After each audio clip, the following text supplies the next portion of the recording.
வணக்கம் நண்பர்களே, இன்று ஒரு உற்சாகமான மனதை ஊக்குவிக்கும் கதையை பகிர்ந்துரைக்கிறேன்.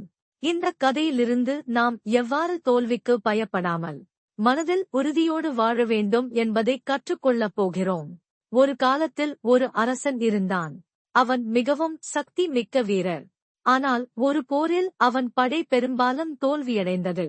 இந்த தோல்வியால் அவன் பயந்து தனது வாழ்க்கையை காப்பாற்ற காட்டிற்குள் ஓடிச் சென்றான்.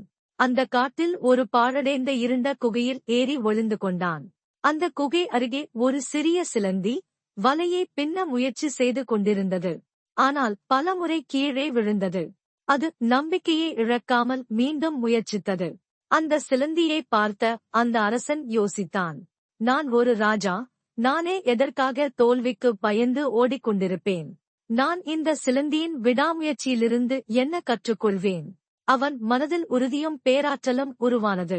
அவன் தனது படையினரை திரட்டி படைப்பாளியான ஒருவன் போல் திட்டவட்டமான படிகளில் போருக்கு தயாரானான்.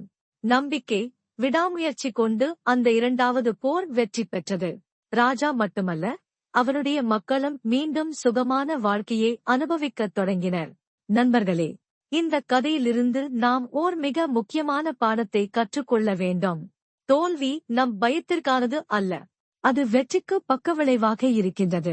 நாம் விடாமுயற்சியினால் முயன்றால் கடைசியில் நிச்சயமாக வெற்றி நமதுடன் அமையும். தோல்வியிலிருந்து பயப்படாமல் மனதில் உறுதி வைத்து வாழுங்கள். நீங்கள் முயற்சித்த பின் கடவுள் உங்களுடன் இருப்பார். இந்த கதையை ரசித்திருந்தால் லைக் போட்டு நண்பர்களுடனும் பகிருங்கள். மேலும் உற்சாகமான கதைகள் கேட்க சப்ஸ்கிரைப் செய்ய மறக்காதீர்கள். நன்றி.